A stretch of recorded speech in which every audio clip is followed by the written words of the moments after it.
Welcome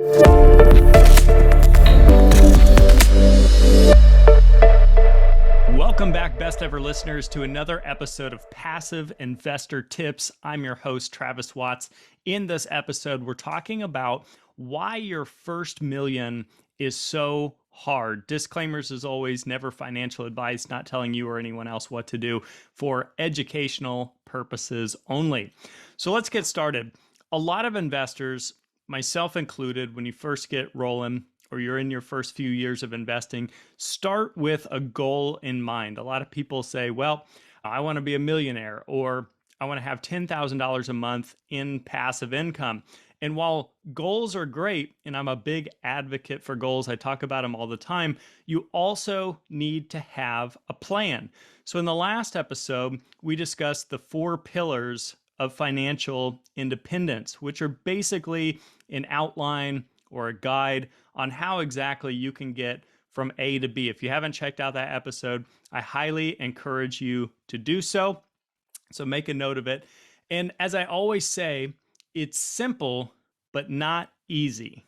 So you might wonder, why is it that 3/4 of all millionaires in the United States are over the age of 55? Or why is it that less than 10% of Americans are deemed accredited investors?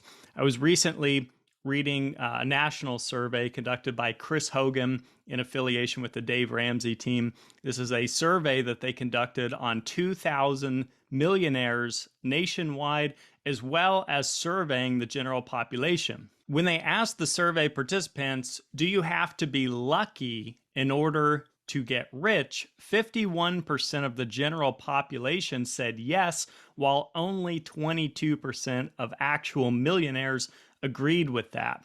Also, they asked, do you think that the majority of millionaires inherited their wealth? And 62% of the general population said yes, while only 31% of millionaires agreed with that statement. And the reality is, if becoming a millionaire was so easy, then everyone would do it, right? So in this episode, I'm going to outline a few reasons why your first million is so difficult. And the first reason is pretty short and to the point. It's financial education. Financial education is mostly a self-study. It's very rarely, if at all, taught in schools and by your friends and family. So you're going to have to get out there and read books, potentially find mentors, and listen to podcasts like these. So I applaud you for tuning in to today's episode, because that really is part of the foundation to building financial education and getting yourself to your end goal. So number 1 is pretty self-explanatory. Number 2 is self-discipline, often not talked about nearly enough, at least in my opinion. And I think of it this way. Have you ever made a New Year's resolution just to find yourself a month or 2 later breaking it? I know I have. And it's because anything in life that's long-term is difficult to sustain. It does take a lot of self-discipline. So we could talk about diets, we could talk about exercise, and financial education and investing is no different. It still falls within this category. Funny little side story on this. So when I used to work in oil and gas, I had a coworker. I was flipping homes and doing some long-term buy and hold rentals and vacation rentals. He was seeing the results of that, and I would naturally want to, talk about that and educate others. And he goes, look, you be my mentor. You just tell me what to do. I want to, have results for myself, which is noble and which is fine. And I was more than happy to be his mentor, and I was. So I taught him what I was doing, how to do it. We were both living in the same local market. And so the first house that he ends up selling probably netted him in the ballpark of $100,000 in profits. But here's the problem. You know what he did with the money? He bought a brand new truck, gas guzzling truck. So that's, a liability, which we're going to talk about here in a minute. And then as he gets to his second property that he sells, I don't know what he made on that property, but it was probably pretty good. You know what he did with that money? He quit his job and he lived on the profits for 1 or 2 years. I can't remember the exact time frame, but he ate away all the profits. So you fast forward 2 years after starting his financial journey, he was no better off than he was from day one. In fact, he had fallen behind a little bit. So he had less assets. He still had his truck as a liability, and he was no closer to his goals. I don't know what his goals were, whether it was be a millionaire or have X amount of passive income. He had none of it. And that brings me to my third point, which is understanding assets versus liabilities. Probably nobody more quoted, more famous than describing assets versus liabilities as Robert Kiyosaki, the owner of the Rich Dad Company, author of Rich Dad Poor Dad. He says, quite simply, an asset is something that puts money in your pocket every month, and a liability is something that takes money out of your pocket every month, whether or not you work. See, that's the caveat, whether or not you work. So he's talking about passive investing. So Robert Kiyosaki says that your house is not an asset unless you can rent it out and have positive cash flow. Then it becomes an asset. And a car, for example, is just a car. It doesn't mean that a car is an asset or a liability. It depends on its usage. So in the case of my buddy, he bought a brand new car and he used it only for personal use. So it became a liability. He had to pay insurance, he had to pay maintenance, he had to buy the car up front, and it was going down in value the whole time, and it certainly wasn't generating him any money. But let's say you took a vehicle and you rented it out. There's a lot of third-party sites now where you can rent vehicles. If you could make more money by renting it out than what you have to pay or owe on the vehicle, it now becomes an asset. Or you could think of it like this. If you owned a construction company and you purchased a vehicle for business purposes, you were able to depreciate that for tax purposes, and that pickup or that vehicle actually made you a profit. In other words, it was essential to making money with your business.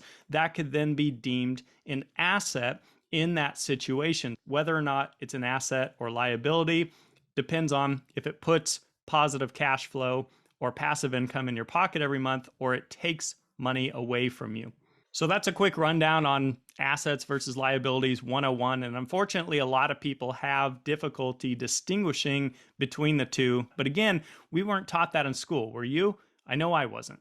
And so that brings us to number 4, which is understanding fundamentals. Warren Buffett's probably the most famous and quoted under this category as being a value investor. He doesn't trade stocks actively. He doesn't read headlines and buy into hype and look at speculative assets. He's looking at the fundamentals of companies so that he knows when he's truly buying something or investing in something at true value or below value. So he knows when he's getting a good deal.